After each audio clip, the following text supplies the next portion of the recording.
Du nouveau sur l'affaire Zhong Dingbang. L'épouse et la fille de l'ingénieur taïwanais et pratiquant de Falun Gong détenu prévoient de lui rendre visite en Chine. La famille de Zhong a demandé aux autorités compétentes de Taïwan de les accompagner et de les protéger une fois à la frontière. Cependant, à ce jour, le gouvernement taïwanais a opposé un refus.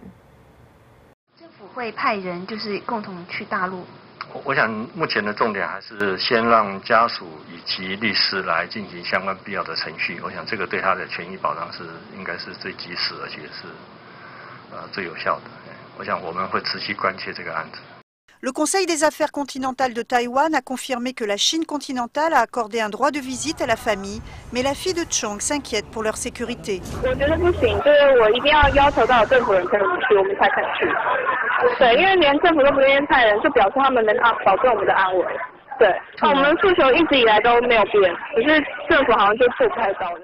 Chong Ai a mis une pétition en ligne sur Facebook pour la libération de son père où elle écrit « J'espère que nous pourrons avoir des employés gouvernementaux pour nous accompagner, protéger nos droits et notre sécurité. Je sais qu'en ce moment, mon père a grandement besoin de notre aide.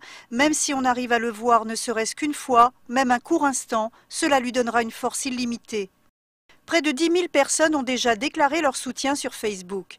En tant que jeune diplômé de l'Université nationale de Taïwan, Chong Ai a également écrit « Je me demande souvent, si j'étais de quelques années plus jeune, comment aurais-je vécu cela? Et si j'avais quelques années de plus, serais-je plus forte? La réponse n'est probablement pas très importante. À présent, je dois continuer à faire face aux difficultés. Peu importe si je suis angoissée et effrayée dans mon cœur, pour mon père, je dois être courageuse quoi qu'il arrive. » Les milieux politiques et juridiques de Taïwan ont commencé à exhorter le gouvernement taïwanais à secourir Zhong Dingbang. La Fondation des droits de l'homme des États-Unis a aussi lancé un appel de secours d'urgence. Il souligne que le gouvernement communiste chinois n'a pas la compétence juridique pour le crime qu'il fait peser sur M. Chong. De plus, les inculpations elles-mêmes sont très vagues dans le contexte actuel. Détenu en Chine, Zhong Dingbang n'a aucune chance d'obtenir un procès juste et équitable. Si le PCC le condamne à une longue peine de prison, Chong pourrait faire face à un sérieux risque de torture physique et d'autres violations des droits de l'homme.